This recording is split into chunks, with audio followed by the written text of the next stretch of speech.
It's a huge privilege for me to be here on this occasion, and particularly at this place. I remember in 1990, I was one of a small number of Westerners in the Lithuanian parliament, Lithuania, which had declared its independence, but had not seen that independence recognized. Please, gentlemen, do come take your seats.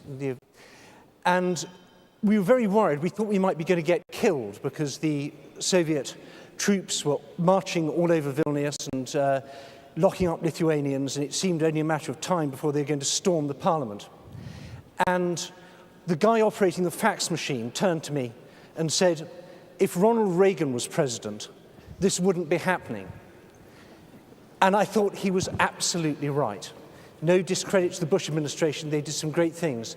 But the spirit of freedom that Ronald Reagan kindled in Eastern Europe, which we've heard so much about this morning and over lunch, was very visible then, and all the more poignant for the fact that Lithuanians felt a bit on their own. But anyway, you haven't come to hear me talk.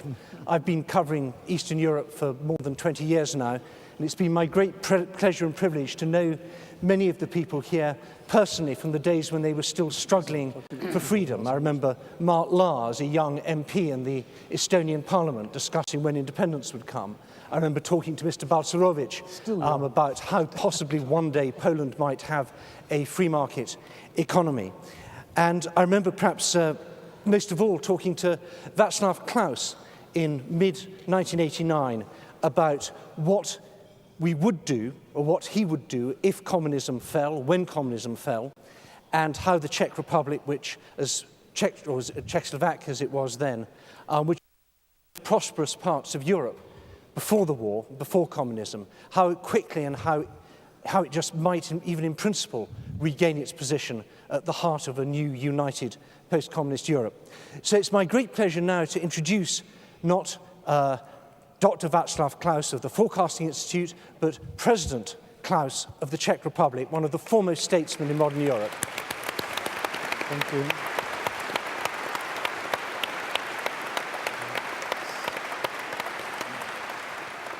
To give us some his own personal perspective on the unfinished legacy of the fall on the wall, of the fall of the wall. Then we'll have contributions to the rest of the panel, again fairly brief, and then move into what I hope will be a very lively discussion. President Klaus, the floor is yours. Well, thank you very much. Thank you very much for the invitation, and thank you for organizing this important event. We, in the countries of the former communist empire, we have many reasons to celebrate the end of communism, and this month of November, is the month we do it in different countries of Central and Eastern Europe.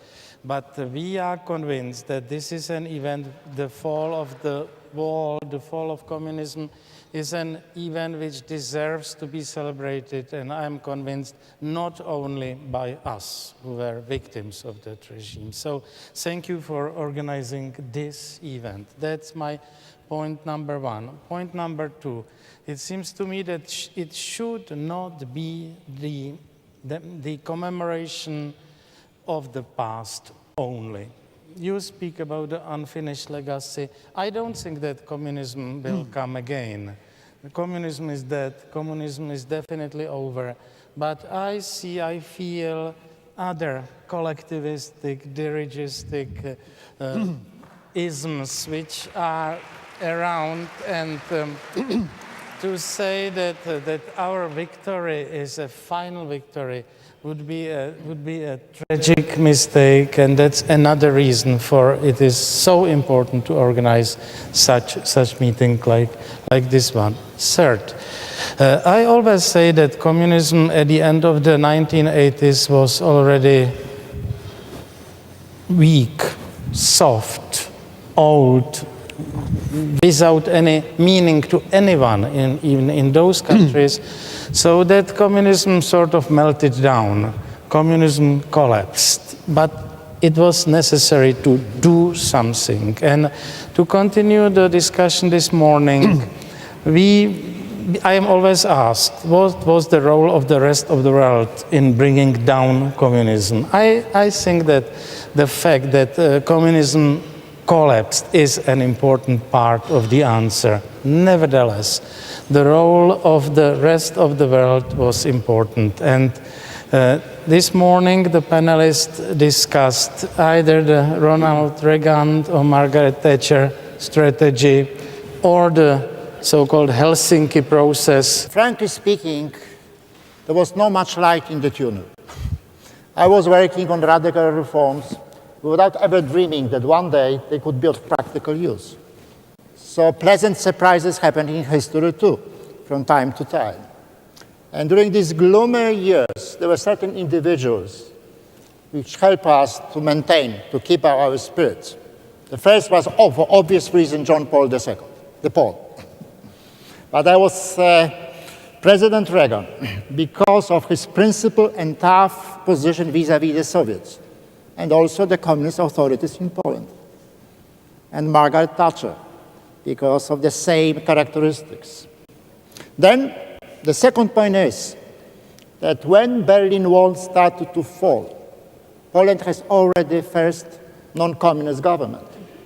This was the result of the talks at the Round Table in the spring of 1989, then elections on the 4th of June, which surprisingly to both sides, Solidarity Camp and communists, brought about surprising and crushed victory for the Solidarity movement. And then, early September 1999, we have the first non-communist government.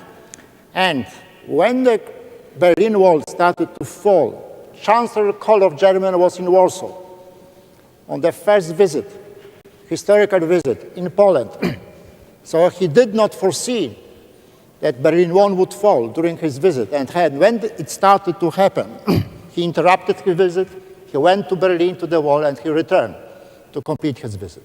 Now, this was a period when the freedom, national independence was created, erupted. And then we entered the second stage, which was how to use this national independence for creating a better system. And there's, of course, no time to tell the story. Perhaps two lessons, 2 points. First, one should be prepared for positive openings. Work because window of opportunities sometimes appear surprisingly, so be prepared. Be prepared in the sense of having a good program to put it forward quickly. And of course, work all the time on the public opinion, which is the second point. In democracy, as we know, the ultimate authority is the public opinion. So to work on the public opinion, to defend freedom against the enemies of freedom, which are many in free societies too, is very important. This is what I'm doing, what I've been doing when I was in the government, in the central bank, and I have spent more time on that. Communicate with the people, try to transmit knowledge which has solid foundations in a possibly attractive form, so that as to reach as many people as possible. And from time to time, you succeed. Thank you very much.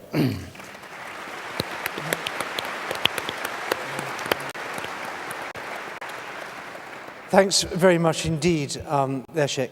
The fall of the Berlin Wall paved the way to united Germany and the end of the artificial division of Europe. And I'm very glad that we've got Timuri Yakubashvili on the panel, because Timuri, you come from a country which is still divided, and it was divided initially after the fall of the Soviet Union, and then that division was reinforced by the war in August, the Guns of August, which we may have read the books. We certainly remember the footage of the Russian tanks, sorry, I simply said Soviet tanks, Russian tanks, going through both South Ossetia and Abkhazia and also through Georgia itself.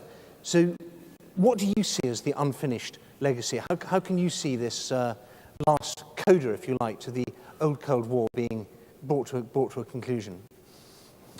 Thank you for this opportunity. I mean, it's a privilege. I had a long, boring speech, but I'll be rather short. I think that the only message that I can carry from my country is that the wall didn't fall for all. It definitely didn't fall for Georgia, because my country is divided now. And guess what? by the same force who erected the Berlin Wall. Same KGB is attacking my country.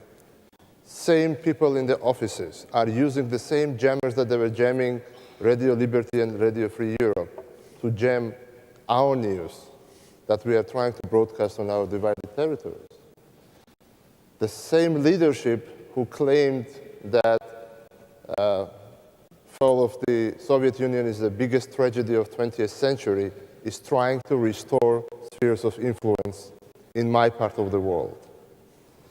And the same people are persecuting journalists and trying to kill them. Executive officers are running after the freedom lover, open-minded people. And still, when the world is sort of very much focused on rise of autocracies, kleptocracies, petrocracies, the small Georgia and our neighbors are struggling to build democracy. We may be old-fashioned, but we do believe in what we are trying to do. The fact that we survived last year in war with Russia, the fact that I represent the same country and the same government, shows that we are not going to give in. And that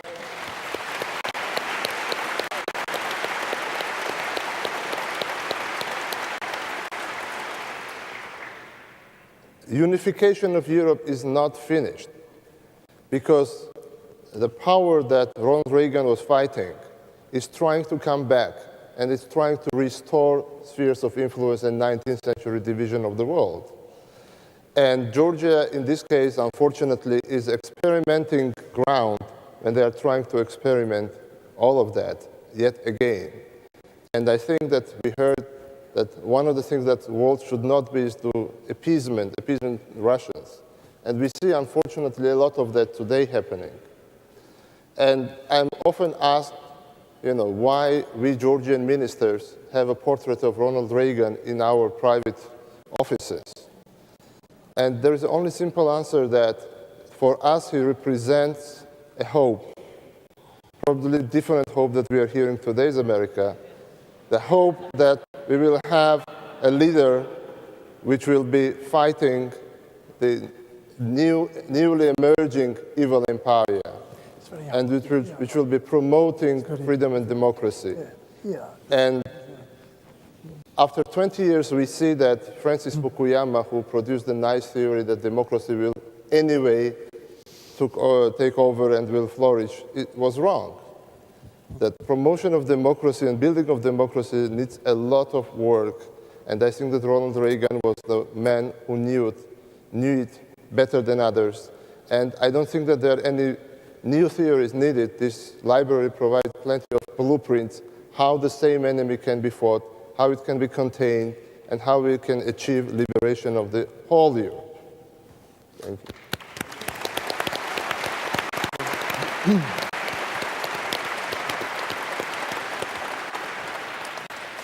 Thanks very much indeed, Timuri.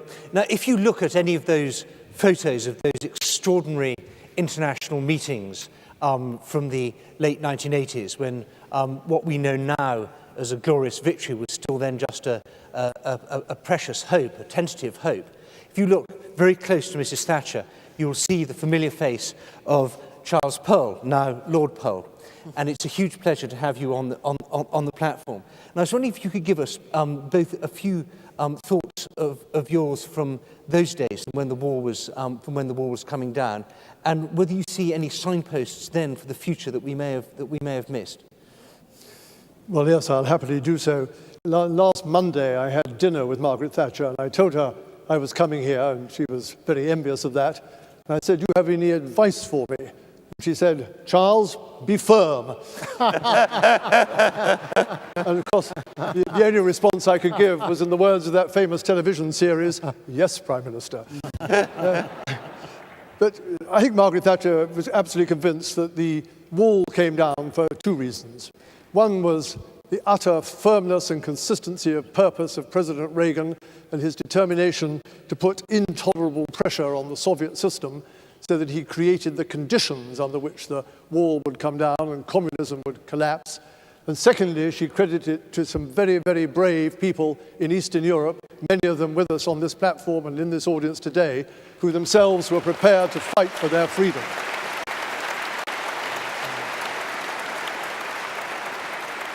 And talking to her since then, I think I would just make 5 points about what lessons that she would have drawn from those days. The first is that we were too quick to declare victory, to believe that we had won a final battle for freedom in 1989-90. That was not, of course, the case. As we see now, there are many countries in the former Soviet empire which either don't have freedom or threaten, or the freedom is threatened from within or from outside, as in the case of Georgia. And when we look back, as we all do in Britain, to President Reagan's great speech in London in 1982, when he set out the agenda for freedom, we realize we've actually still got a long way to go before that freedom is fully recognized. Secondly, we've lost the clarity of purpose that characterized President Reagan's administration. You know, people talk about him oversimplifying, but I absolutely agree this morning with what was said by Peter, that the problem wasn't oversimplifying, the problem is overcomplicating, because that leads to delay, inaction, and indecision. And I have this memory of President Reagan at his final NATO summit in 1988, when he was due to make his closing remarks. And one of his ever helpful staff advanced and handed him a little pile of cards with the suggested points to make and so on. And he took it politely, turned it upside down, and then delivered from the depths of his soul the best 10-minute exposition of the purposes and meaning of NATO that I ever heard in all the years I was working with Margaret Thatcher. Then thirdly, this need for clarity, I think, is particularly necessary in our continuing relations with Russia. Bending before Russian belligerence is never the way to deal with that country. You would have thought we would have learned that from history. So when we duck, instead of opening a path for countries like Georgia and the Ukraine eventually to join NATO when they meet the conditions, we are simply giving way to unjustified Russian pressure. And when we pull out or decide not to deploy the missile defenses in Poland and the Czech Republic because the Russians don't like it for perfectly spurious reasons, then I'm afraid we are simply bending to Russian pressure, and that is a very bad precedent to set.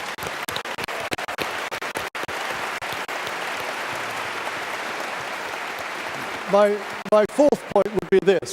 I think we've lost a lot of the transatlantic solidarity which was so important during the Cold War.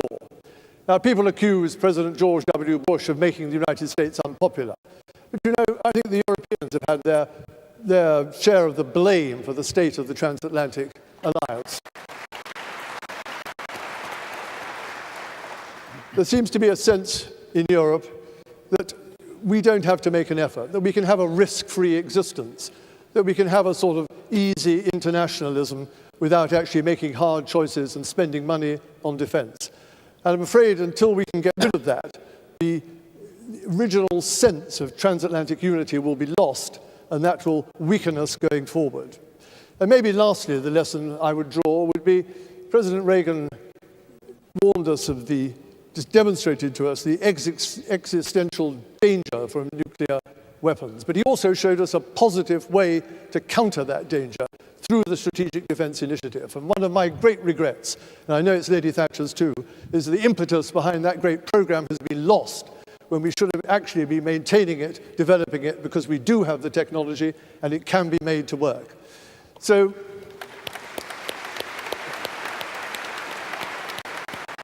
I fear that we are forgetting the lessons which enabled us to win the Cold War and to see the fall of the Berlin Wall. And can I just add, finally, one little story. In his remarkable speech at lunch, Secretary Shultz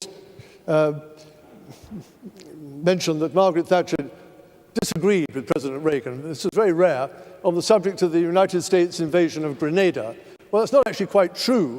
She wasn't against it.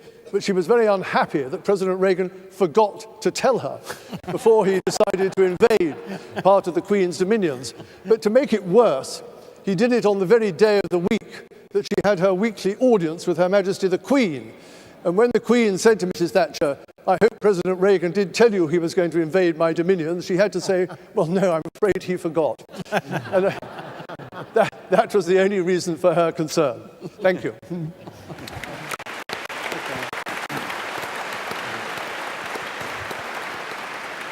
Well, thanks very much indeed. It's sad we don't have Baroness Thatcher with us. It's wonderful to have someone who puts her ideas across so well. Now, I'm dying to get back to the subject of Russia, because I can see that President Klaus, to my right, is not in, perhaps we should say, full agreement with some of the points that have been made. So if you want to lock and load your ammunition, I'll come to you in a moment. But first of all, I want to just turn to Steve Forbes, who, as the chairman of the Board for International Broadcasting, was really loading up some of the ammunition that the West was firing against communism in the days of the battles of the airwaves. And many people who listen to the Radio Liberty and Radio Free Europe Behind the Iron Curtain are tremendously grateful for what you did there. And you've also been preaching ideas such as the flat tax, perhaps without much success in America, but it must be wonderful for you to see it implemented in places like Estonia, Latvia, and so on. So what, for you, is the unfinished legacy of 89? Well, one unfinished legacy of 1989, which Tim already referred to, Ronald Reagan's picture hangs in offices in Georgia. The unfinished legacy, it doesn't hang in the White House, and the offices in the White House. And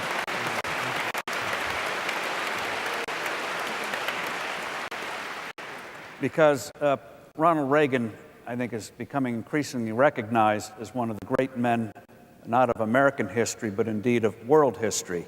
What he did in the early 1980s in reviving the American economy, which was to a lesser extent imitated in other parts of the then free world, which started a global boom. And then after the fall of the Berlin Wall, the extraordinary expansion of economic and political liberalization throughout the world gave us something absolutely unique. Never before in history, as we saw between the early 1980s and the summer of 2007 when the financial crisis hit, never before in history had so many people in so many parts of the world advanced so quickly economically as happened in that quarter of a century. And one of the most amazing things is, while we focus on India and China, Central and Eastern Europe, thanks to Matt Lahr and others, that region as a whole grew faster than the Asian region as a whole. So it was an extraordinary advance, and Ronald Reagan, his legacy was responsible for it. And what happened in 2007 shows what Jefferson talked about: liberty requires eternal vigilance. Look what has happened. Ronald Reagan understood that when government makes mistakes, it blames others. The private sector is being blamed for this economic crisis. Actually, it was the Federal Reserve's easy money, Fannie and Freddie, which Ronald Reagan would have been appalled by the monstrous size it reached under this Congress and government. Huge regulatory mistakes, and it's a boring subject, things like mark-to-market, which devastated the financial system earlier this year. But all of that, those consequences are blamed on the private sector. So today, the statists are having a brief period of a comeback. We need the spirit of Ronald Reagan, who understood free people create prosperity, not government bureaucracies.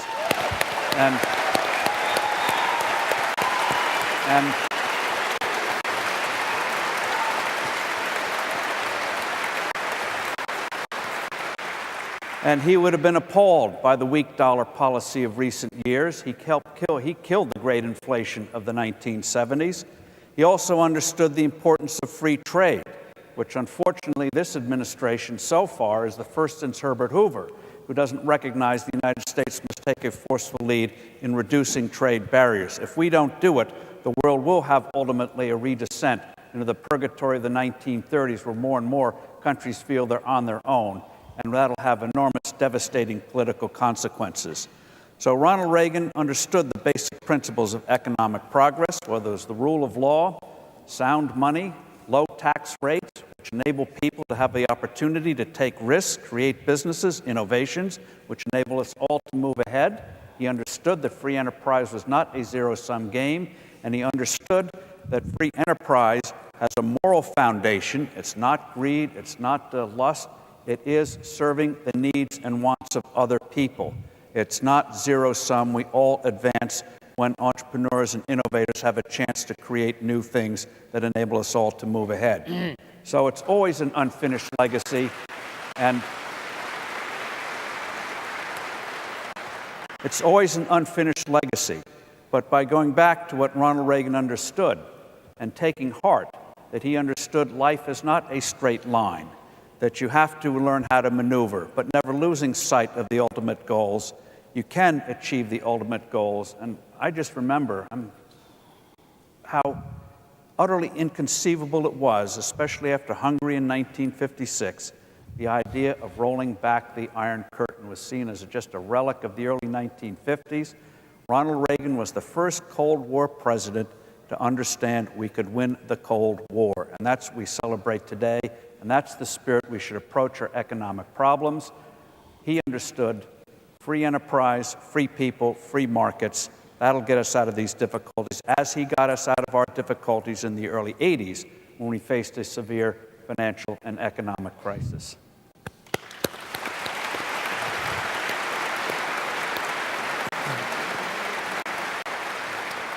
Well, thanks very much for that. I just want to spend a few minutes on the subject of Russia, because I feel, when I look back on 1989, the thing that I remember most clearly was the feeling that Russia was part of the story, that the Soviet Union was on the road to some sort of democracy. Andrei Sakharov was still alive. I remember when the revolution happened in Prague, just November the 17th, just a few days' time, it would be the 20th anniversary, how the Czech opposition people were phoning up their friends in Russia saying, this is what's happened, this is so wonderful. And we really could look forward then to Russia being part of a European democratic, free family. And that clearly hasn't happened. And I'd really like to just spend a few minutes with the panel on what kind of opportunity that is and what went wrong. Were we being too optimistic in thinking that Russia could change? Did we do the wrong thing? Did we make mistakes in our handling of Russia? Were we maybe not tough enough, allowing the old KGB guys to come back again? Because I think for me, the largest country by landmass in the world, 140 million people, if we had won that for democracy, if that had become a place where you could see Ronald Reagan's picture up on the walls of offices in the Kremlin, I think that would have been a really superb triumph. And I'm afraid that that isn't quite where we've got. So, President Klaus, just can you give us a few minutes of your thoughts about Russia? What went wrong, if anything did go wrong? I don't know what went wrong, but I think that we should continue thinking clearly and rationally. For me, communism was not just an object of a theoretical study. That's a difference from you. I lived in that regime, in that system. I lost my job. I was considered the leading anti-Marxist in the whole country, and so on. So for me, it's not a subject of having nice speeches in this beautiful place. So I feel very strongly about it. But it doesn't mean that I should forget thinking, For me, you ask about whether Russia has changed. I am not an expert on Russia. I am 10 times more often in the United States of America than in Russia, all my life. And so I don't want to defend anything in Russia. But let's be very clear. Where we oppressed, we Czechs, maybe Poles, but maybe Leszek sees it differently. Were we oppressed by Russia or were we oppressed by communism? For me, the answer is the second one, really. And to trivialize the issue, in my opinion, is wrong. We have been stressing here many times this morning that communism was tragic, oppressive, evil, and we can add many other adjectives of that kind. But I must say that in spite of the fact that the life, political, economic, social, any other in Russia now is much different from my country, and I wouldn't like to go to live there, and I wouldn't be happy with such a political and economic system. Nevertheless, I am ready to differentiate between Soviet Union and Russia, and I am able to differentiate between Leonid Brezhnev and President Medvedev, whom I met 2 weeks ago. And I'm afraid that some of the people are still fighting old battles. They are now fighting communism and Brezhnev and Soviet Union. And this is a mistake, and this is missing the point. We have different targets, different battles to fight, but I'm afraid that mankind is making always the same mistake. So let's be quite analytical and quite friendly. For me, I am very much for the closest possible ties between the Czech Republic and the United States of America, Europe and America. I am very much in favor of the strongest possible transatlantic cooperation. When some people from Central and Eastern Europe are stressing that in Europe now, everyone in Western Europe feels that it is partly against them. The fact that we Czechs stress transatlantic cooperation is an implicit criticism of Western Europe. They feel it that way. So let's not trivialize. I remember a few days after the fall of communism, a friend of mine was making a point. I hate so much communism that I even don't read Dostoevsky. And this is structurally a very important point to think about. Thank you very much. Thank you very much, Mr. President. I can see 3 people from the other former captive nations all dying to get in, but Leszek caught my eye first. Mr. Pasterovich, go ahead. I think the problem for the Russians and for some neighbors of Russia has been the Russian state, not the Russians.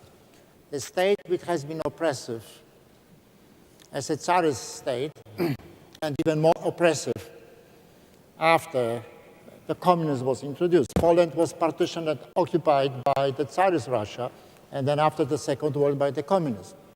But this oppressive state was oppressive not only with respect to the neighbors like Poles, but also with respect to the Russians, many Russians. This is the point. Second, I don't think that the Russian state inevitably reflects a peculiar nature of the Russians. I would not blame this on the Russian character, national character, as Professor Richard Pais, who is here, has wonderfully described in his book on the introduction of Bolshevism in Russia. The Russians have voted when they have free elections for the Constituent Assembly in 1917, and they voted under Yeltsin. So they have democratic aspirations.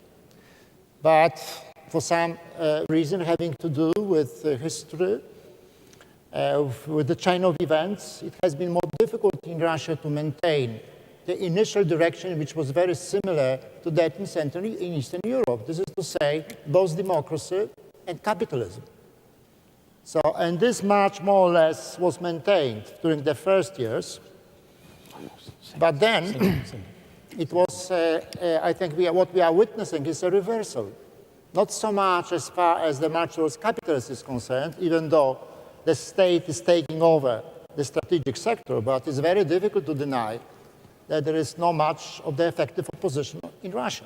So you don't have political opposition. You don't have the mass media are controlled. And I think for everybody who knows history, this should not be something which is completely trivial. So I would not trivialize these developments which have been happening since 1998. I think, and this is, I think, in the spirit of Ronald Reagan, the position towards this development should be very, very clear and based on principle. Thank you. Thanks very much. I'm just wondering, do we have any Russians in the audience? Anyone here born in Russia? Russian citizens? There's a Russian hand at the back. Can you get the microphone to the Russian hand at the back? So I can't see if it's a man or a woman. But while it's just making its way to you, Mark Lard, did you want to come in on the subject of Russia, and then we'll go to as always, ready. I think the first thing is really important to make the difference between the communism and Russia. What we fought was a communism, and this was the evil empire, the Soviet system. That's very clear. And I think that's important distinction. It's, I think, important to make the difference between the Russian people and the current Russian government. That's the other point which was soon made by Mr. Balcerowicz. But in this context, especially then, again, important to tell the truth. What is the real situation? The real situation is Russia, which started to move towards the democracy, had during the recent years moved away from the democracy. When the Russian president has declared the fall of the evil empire the biggest catastrophe in the world 20th century, then it was the start of big changes. And that is reality. Nothing to do with this. Did Russia invaded with full military force its neighbor, Georgia, wanting to change the democratic elected government? Yes, Russia did. As is the West now, or at least most of the biggest countries moving on the way of appeasement, trying to push the reset button with the same country who has invaded its neighbors? Yes, the West does. And I think this is strictly against the policy of Ronald Reagan, because this is just a mistake. When we want democratic Russia, and I think we want to support the positive development of Russia, this is a wrong way, because this is not the strength what we are demonstrating. It's a weakness, and we are not achieving these results what we want. That is the current situation, and that's only real things. And just a little bit to change the words what was said by Mr. Lehman, who said that democracy air carriers do not work, but they work better as anything else. We can say as democracy, the missile defense do not work well, but that work better as anything else. And in this context, to change this, it sends the wrong signals. And when the Russia understands it wrongly, we all will be troubled, but especially the Russia itself. The Russia is having enormous problems, the falling demography, the falling infrastructure, huge interior problems. And to look how they are building again or attempting to build the empire, how they are attempting to rehabilitate the Stalin, how they want to rehabilitate the Soviet Union. As Medvedev said, President Medvedev, just in his one Central Eastern Music, everybody who condemns the Soviet Union is mostly the enemy of the current Russian government. And that is a nonsense. This was an evil empire. He had to fight down. And when we are not recognizing this now, this means that we are having very bad and dangerous ideas in our minds. And Right. This must be said, this must be called so, and I think that's what the world must do. Thanks very much indeed, Mark. Now, let's have a voice from Russia. Yes, ma'am, go ahead. To America. Oh, Yes, it's alive now. okay, sorry. I was born in Odessa, Ukraine, came to America in 1978. And I can very well remember what we were living under the Soviet regime. And what I think Americans need to understand, how well this machine is still functioning right now. As a matter of fact, every single night in Russian TV tonight, every night you will hear how bad America is. The dollar is going to collapse any minute. Do not invest. Every single propaganda that I heard in 1978, my newly commerce Russian friend who come, maybe 10, 15 years ago, they still listen to Russian TV and radio, and they can concur. So this machine is still well alive, and we would be very naive to think that they can think any other way. Thanks very much indeed. Okay. Timuri, just hang on for a second. Charles Pearl. Yes, can I just raise a point about this? When I started working for Margaret Thatcher, it seemed that every 5 minutes we were popping off to Moscow for the funeral of yet another decrepit Soviet leader. Brezhnev, Andropov, Chernenko, it went on. And in early 1984, she said, why don't we actually try and make contact with the next generation of Soviet leaders? And we fired off an invitation, really, into the blue, and it was picked up by Mr. Gorbachev. And he came in December 1984 to see Margaret Thatcher at Chequers, the country residence of the British Prime Minister. And the very moment he arrived, one suddenly felt maybe after all there was some hope for dealing with the Soviet Union. Because here was a man who was so demonstrably different from his predecessors. He didn't shuffle along. He couldn't speak only by being given a text to read out loud. He didn't need a great circle of advisors. He sat down for lunch and traded blows with Margaret Thatcher, man for man. And I mean man for man. And afterwards, a protocol discussion of half an hour turned into a 3.5-hour session in her library, where she told him that communism was the worst system that was ever invented and he better do something about it. And he appeared at least to understand that there were certain problems with communism which needed to be dealt with.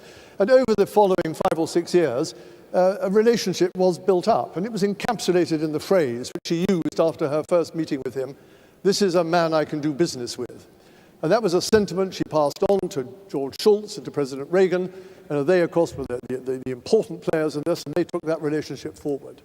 And then after the fall of the Berlin Wall, and after the end of the Cold War, in inverted commas, then suddenly it all seemed to go wrong again. And I asked myself, did we get it wrong?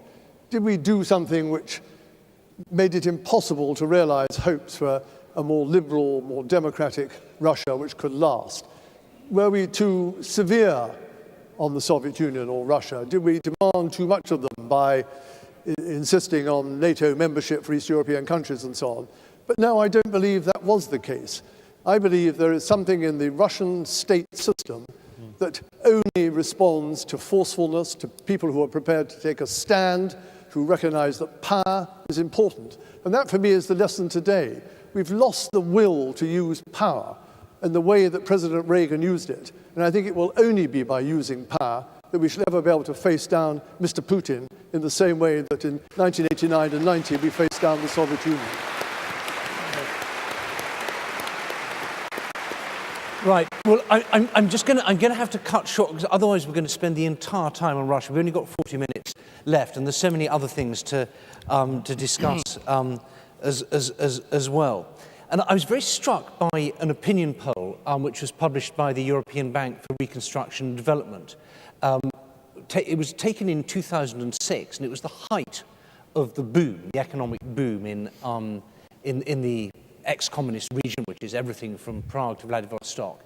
But the findings were pretty similar across the whole region, which showed that most people, a plurality of people, thought they lived worse than they had done in 1989. Most people were optimistic about their children.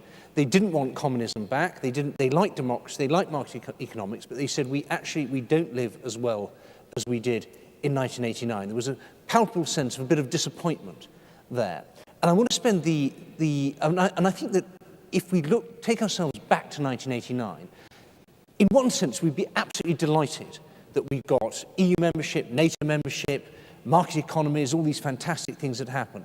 But I think we might have been a little bit disappointed to know that I think 48% of people in 2006 would say that they lived worse than they did in 1989. So I want to just devote the rest of the session to asking the members of the panel who had executive power or advising people who had executive power, if there's anything they'd have done differently in the sequencing of reforms or the kind of policies they did, is there anything we can learn from where we are now that perhaps we should have just done a bit differently, or advice we could bear in mind for the future.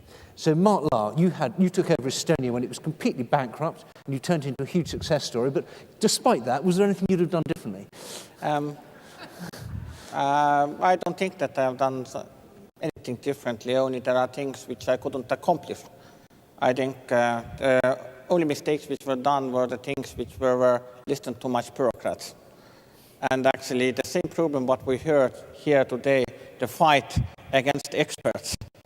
It's the same what we had to go through in our reforms. One of the experts was IMF, who opposed nearly all Estonian economic reforms. And I didn't listen to them.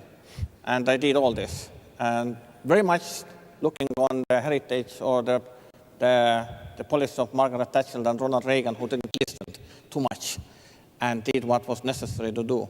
And I think this is the basis for success. And current crisis, economic crisis, is demonstrating the same. The countries who are listening to IMF too much, they are getting to the trouble, to the more trouble as they are anywhere. And I think that is some principles what I think the great leaders like Ronald Reagan and Margaret Thatcher followed, and the more you follow them, then better it goes. And of course, it's again connected a little bit with the communists. It's a clear correlation between how much you get treated or how clear-cut you make with the communists, not only communists, but with the communists in your government, then better you will do. It is a disease. It is such a disease like a cancer. You must get it out. When you're not getting it out, then actually it kills you. Communism really kills, maybe not only immediately, but it can kill in slow way, as the cancer does. So get it out, and actually your country will start to develop better. Thanks very much.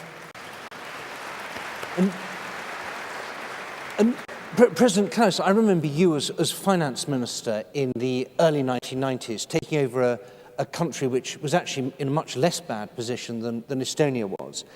A country which was getting an awful lot of advice from outside. And it seemed to me most of the advice was wrong, and you did quite a good job of ignoring it. But I'd like to know, both as finance minister and as prime minister, was there any economic advice from outside that you thought was valuable and thought, that's a good idea, I should do that? Or was it, without exception, useless?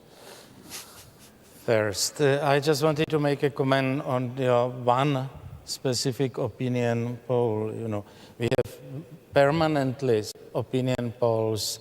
Do you feel better economically now than 20 years ago? That's almost an everyday business, and I don't see such results. I'm absolutely sure that the majority of people would say yes, visibly better. So that's one point I would like to make. Second point, the people usually don't really compare reality and reality. The people usually everywhere in the United States as well compare expectations with the reality. And sometimes after the fall of communism, the expectations were very high, irrationally high, and the people are permanently comparing the reality with those wrong expectations. So that's my second comment on that. As regards the development in our countries, I'm sorry to say, as in your country, there has not been a one-way linear development, one-way tendency. The general feeling in our countries is that the first post-communist decade was a visible moving forwards, uphill, going up. Everything was much, much better. We are not so sure about the second post-communist decades, but this is something you feel in your countries as well. I'm afraid that the situation has changed, and I would blame partly the European unification process and the style of unification and the ideology which is behind it in our part of the world. Whether to do something differently, there is a wrong idea about doing a reform.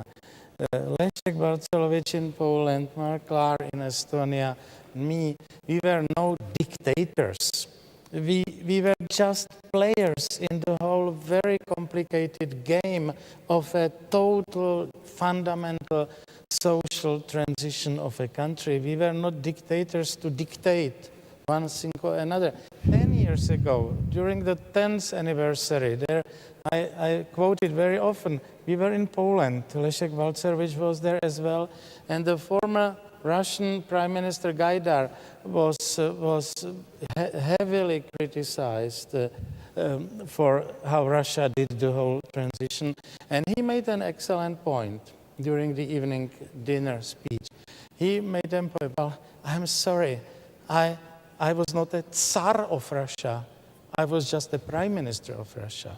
So this, to understand that, is absolutely, absolutely crucial. We were just players, so the fact that there should be one excellent idea which we somehow missed, I don't think anything like that was there. So the whole transition was a complicated and very, very unclear mixture of constructivism of new rules and institutions and everything by us, by the politicians, and of a spontaneous development, evolution by millions and millions finally free people. And the fact that the idea that one genius from the economists would come and would tell us what to do tomorrow, you had your political opponents, you had the trade unions, you had all kinds of pressures in favor of you or against you. So the fact that we were, the whole transition was not an exercise in a laboratory. It was not an exercise in applied politology or applied economics. It was a real life, and simply I don't believe that it would have been possible to do it much differently. Yes, Leszek, I largely agree. First, these public opinion surveys which show that some 40 or 48% declared that they think they lived better under communism, they do not form the basis for voting for the return of communism, because people vote for maintaining democracy. Second, how would one explain that people manifest certain frustration? Well, the most successful economic reforms, those who bring about prosperity, at the same time mean and must mean a revolution in relative positions. Meaning, under socialism or communism, who was at the top besides Politburo? Skilled workers, miners. They have to be relatively highly paid compared, say, to accountants or lawyers or engineers, because socialism being wasteful needed a lot of energy, coal. Now, once you move to a free market economy, inevitably you change the ranking of pay and prestige. And who is going up in relative terms? The accountants, lawyers, engineers. Who is going down compared to the past positions, say the miners? And it is not to be expected that these relative losers would be enthusiastic about change, even though they are much better over time. So this should not be forgotten. The most successful economic reform means transformation of the ranking of the pay as prestige. And this brings about discontent. But if you do not reform and inherit catastrophe, everybody will be unhappy sooner or later. So it's better to reform. Second point, as noted by Václav, yes, the most reformed countries are at the same time democracies, like Czech Republic, Poland, Latvia. So radical reforms of the economy were combined with the introduction and maintenance of democratic regime, while countries which did not reform in the economy maintain non-democratic regimes, or have a very short period of having fresh democracy and then relapsed into dictatorships, which confirms that capitalism is a necessary basis for democracy.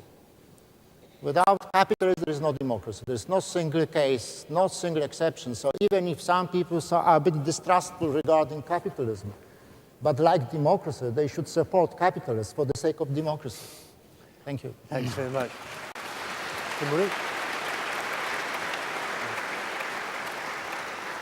Timuri, I wonder if you could just say a few words about economic freedom in Georgia, because that's really been, some people say Georgia is the Estonia of the Caucasus. They mean that as a compliment. Obviously, your weather is much warmer and you have mountains and other things that Estonia doesn't have. But what's been remarkable to me is that even in the middle of a war, you've managed to keep state intervention in the economy at an absolute minimum. and you've been able to push ahead with a very radical program of reform of public services and so on. So just very, very briefly, could you just outline what the challenges have been in that and the successes? We used the methodology which was developed by two men sitting in the fringes here, and there is no miracle there. It's freedom. You liberalize economy by reducing the state control. We used to have 28 taxes, and now we have 9. And these 9 taxes were also reduced in their quantity, how percentage. So as a result, our state budget tripled. So it did not reduce, it tripled. Second thing that is no miracle but necessary is no corruption. If you have corruption, it will eat all your funds, all your budget, and if it's systemic corruption, then it's a cancer that will kill your country. And that's where we were just 6 years ago when we were sort of considered a failed state or failing state. So the combination of minimum government intervention and no corruption, and then we had a third element also, no organized crime. You have to fight the organized crime as well because it becomes part of the system that hurts you. So these are the 3 major elements. Now we are discovering there is one element that we initially thought that we have, and unfortunately last year we discovered that we don't have, and that's security. Essential part of democracy is not only capitalism, but it's security. You have to feel secure, and you need the security umbrella to develop. Otherwise, you are spending too much time, too much energy, and too much resources to address security. And probably it will not help you, because if Soviet Union was spending 50% of its GDP and collapsed, none of the countries can sustain that kind of expenditure. So for us, idea of being NATO members is not an obsession of Saakashvili or anybody in the government. It's an inevitable necessity for us. For us, joining the democratic club is not to follow the trend that disappeared today, but it's the system of governance that works. Because, we look around us and we see a lot of autocratic regimes. We look at a lot of neighbors who are doing economically okay, probably better than us, but in the long term, in sustainable matter, I think it's essential that you keep government out of business and keep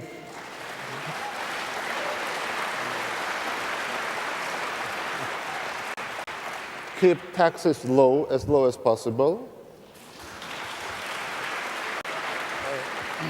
And hopefully, with the help of our Western friends and allies, we will achieve the sustainability of all of it by having the security umbrella joining NATO. Thanks very much indeed.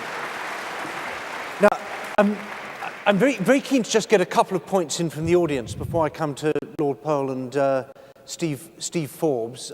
Is there anybody, particularly from countries that haven't had a chance to speak, any Slovenes, Croats, Hungarians, Bulgarians, Romanians?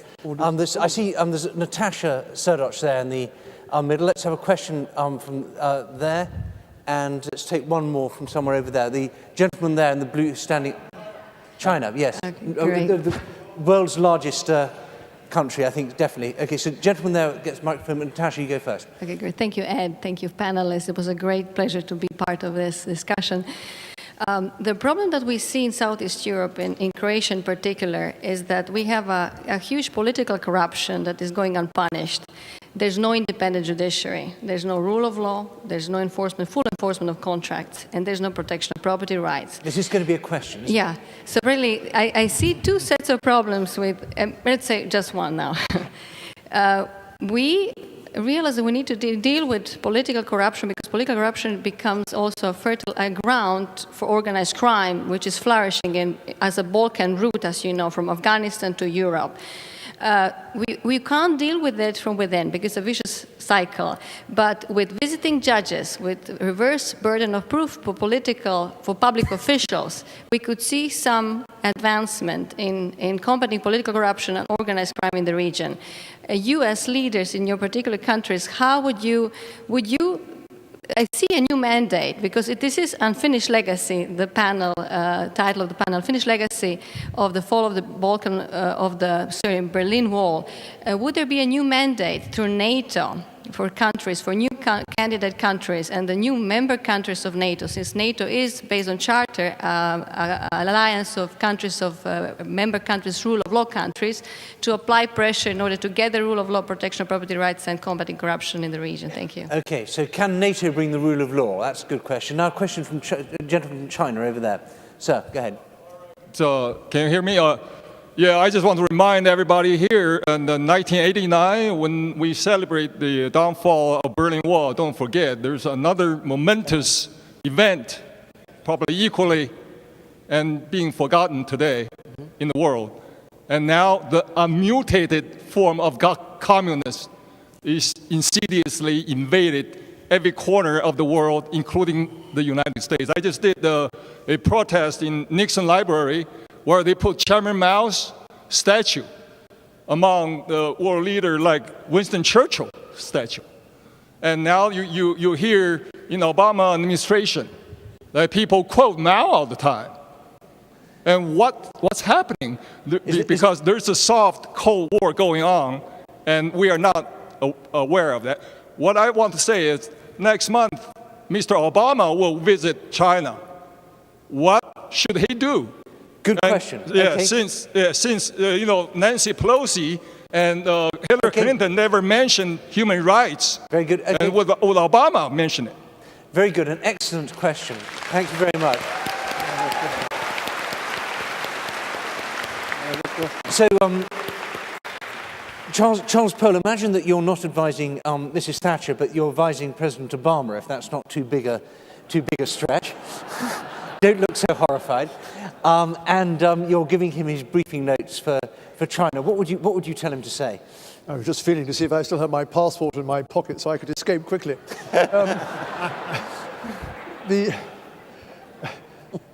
Yes, I think certainly President Obama should raise the issue of human rights in China. It is effective to do so, but I think it's always most effective if you do it principally in private. There's always a great sense of self-satisfaction about crowing about how I've been to China and I've told them a thing or two and gave them a lecture on human rights. All that does is irritate, aggravate, and probably make the situation worse. But if you raise these subjects in a very firm way with Chinese leaders in closed sessions and really make them understand what damage they're doing to China's standing and reputation globally by their human rights policy, I think you really can make an impact. And that, I have to say, was always Margaret Thatcher's rule. Do it privately, do it hard, but don't crow about it afterwards, because it'll just be completely counterproductive. But that wasn't her tactic with the Soviet Union, was it? I remember she went on Soviet television and told the Soviet Union that their economic system was a complete shambles and that their human rights record was a disgrace. Well, you're quite right, and that was towards the end, as it were, in the late 80s, and it's still talked about by Russian taxi drivers who remember that particular interview. It was rather successful. Mark used to do very much the same on British television too, so it wasn't a great surprise. Yeah, okay, Steve Forbes, imagine, perhaps an even bigger stretch, imagine that you're advising Obama, perhaps through the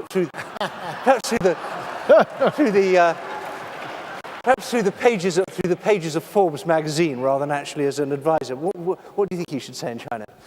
Well, I'd be happy to give him advice. I believe in tolerance and diversity, and but in addition to human rights, and the key thing is not just the words.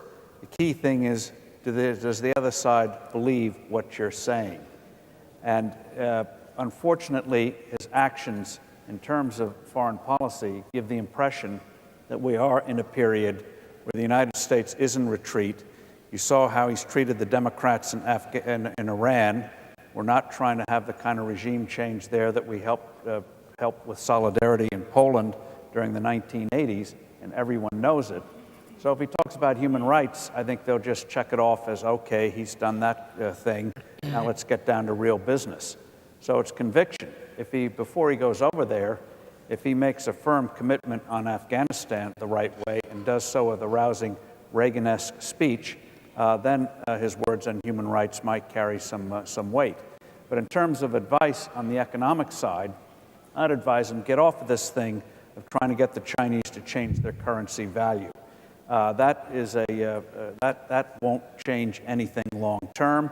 Japan, the yen, where the dollar against the yen is 25% what it was 30 years ago when we started this with Richard Nixon, and we still have a trade deficit. It doesn't work. What I'd focus on is reducing trade barriers, focus on promoting, urging them to liberalize their internal economy. It's becoming more and more statist, and because the thing is, and Ronald Reagan understood this too, even though a regime may be oppressive in the short term, if you develop a real middle class that is accustomed to making their own economic decisions, starting their own businesses, making decisions where they live, what apartments to buy, which promotes property rights, by golly, they're going to say someday, how about making political decisions? They'll be accustomed to it. That civic society will have already started to emerge. So that's what I would advise on that. And in terms of mistakes after 1989, the biggest one was turning a lot of economic development advice over to the International Monetary Fund, which did not understand Reagan-esque principles, and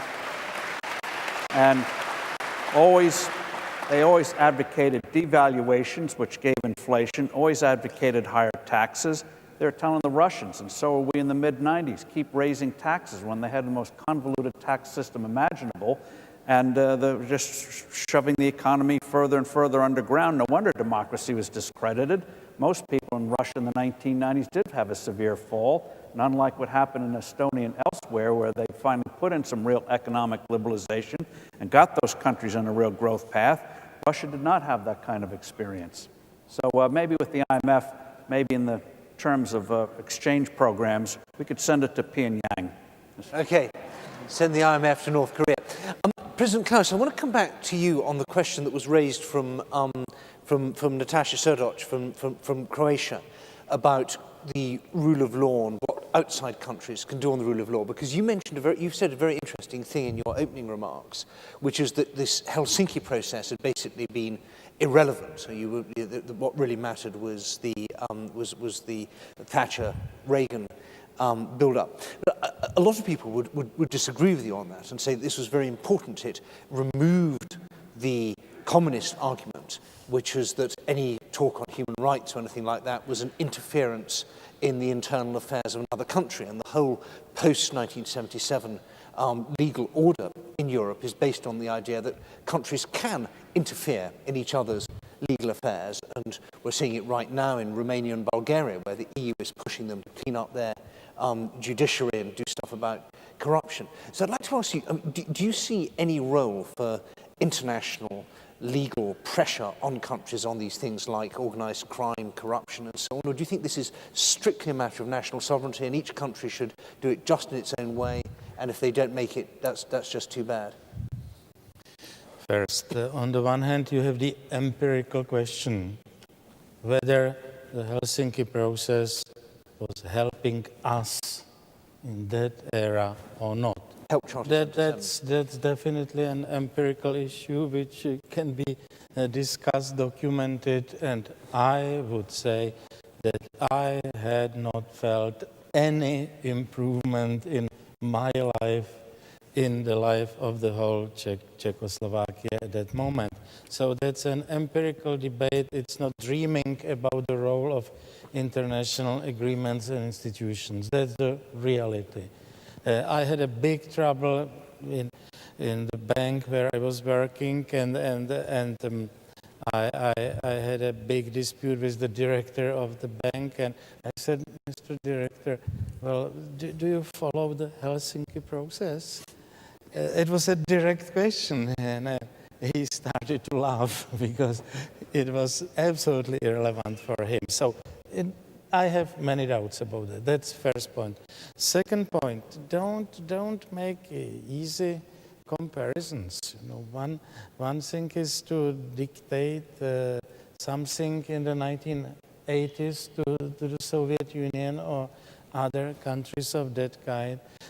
and to compare it with the fact that the European Union is now trying to push to the newest members, Romania and Bulgaria, to improve something in the system of those countries. That's really a totally different. And the Romanian, Bulgarian politicians try to fulfill those obligations and try to please Brussels, which was not the case in the past. So I don't believe that much in those things. But I don't like to easily use the term rule of law and to discuss it in a yes and no terminology. Have you introduced it or have you not introduced it? The rule of law can't be introduced as a delivery. You can build for 5 years this beautiful presidential library, and then you say this is the D-Day, and here are the keys of this library.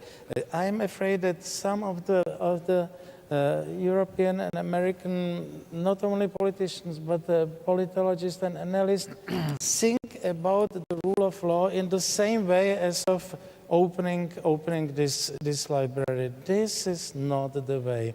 We have been permanently in our countries discussing whether we should have better legislation first or letting the markets and all other social interactions to develop, and it's really impossible. I know some highbrow advices from the West coming to us at the beginning of the 1990s. You must have rule of law first.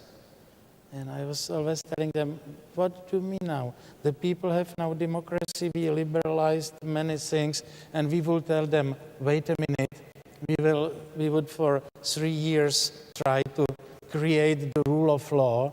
In the meantime, you may go on vacations or something, and the social development, economic, political development would be put to a standstill, and then we will start. So the famous chicken-egg equation, we were not privileged to start with the eggs, or with the hen and eggs, you say. Chicken and eggs. No, chicken and eggs. Well, yeah. I think And we had to work on chickens and eggs continuously, parallelly, and so a prioristically to expect to introduce, to deliver the rule of law. I'm sorry, it's not the way how it can be done. Yes, I think the communists had probably eaten all the eggs and killed all the chickens, and you had to start from scratch. Mark, quick thought on rule of law from you. Thank you. I think there are very good questions which were asked. And to Natasha, I think each country can do the same thing what Georgia has done. I think only 5 years ago, Georgia was probably one of the most corrupted countries in the world. It's now, by doing business, World Bank Index in the 15th place in the world. And it was very simple things done. First of all, there was really, freedom was used. The trade was opened. There was no corruption anymore in the customs. The government was done smaller. And that was very important because the government, when there is smaller government, there is actually very clearly less regulation. Less regulation means less corruption. The taxes was cut. The progressive taxation is a corruption because it teaches people to lie. I think somebody has said that Americans never lie more as they're fulfilling their tax declarations or they are talking about their golf achievements. And that's when the people are taught to lie, then it's bad. It's a corruption. And which means to move to the simple, clear tax system has helped Georgia very much. I think Georgia is an excellent example to look what can be achieved through economic reforms which are based on the concept of freedom. And I think this is a very positive example. But on China, I think this is a very important question because we are celebrating here the victory and we are somehow forgetting what happened at the same time in Tiananmen Square. And we are really forgetting more and more because it's so nice to talk about the victories and it's so bad to talk about defeats. And this was defeat for the free world. And the biggest shame is that we are not really talking about this.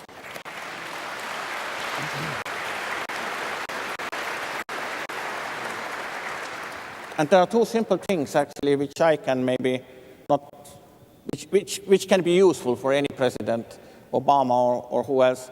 I think you must demonstrate for the communists that you are serious in the human rights. And there are two simple things. Before the visit, call quickly the Dalai Lama back to the White House. This will send a signal which is needed. And secondly, when you are there, just at least once, publicly, remember the victims of this massacre. Do it publicly.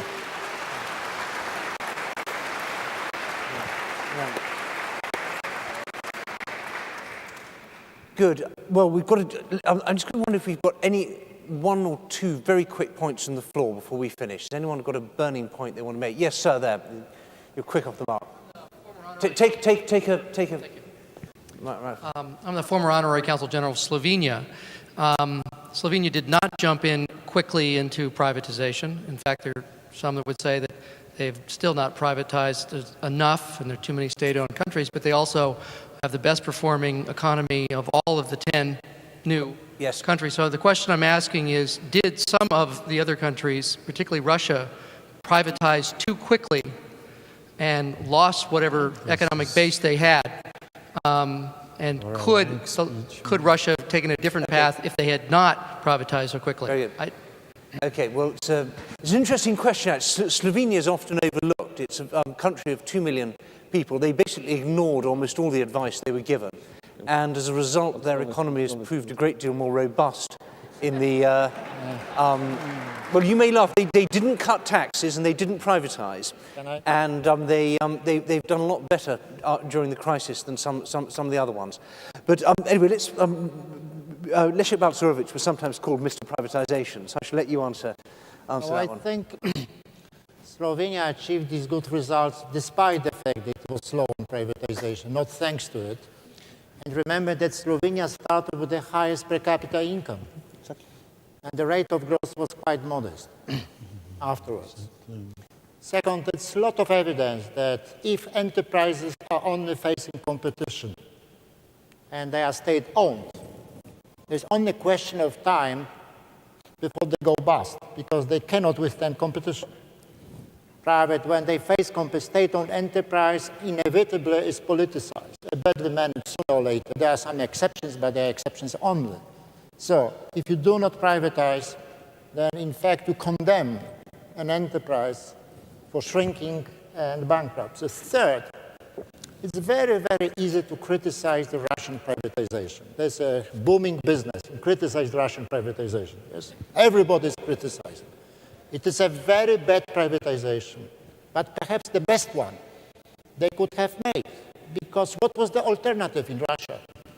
Probably the entrenchment of political and bureaucratic control. This would be even worse. So, if we know that if you want to make a sensible assessment, we have to compare. What is the counterfactuals in the Russian case?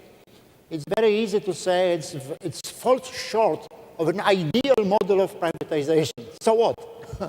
What was the true counterfactual? This is the question. Thank you.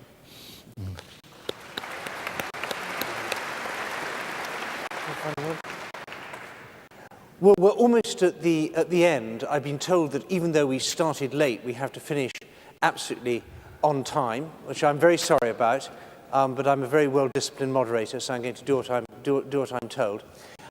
So I'm going to ask you all just to join me in thanking the panel very much. And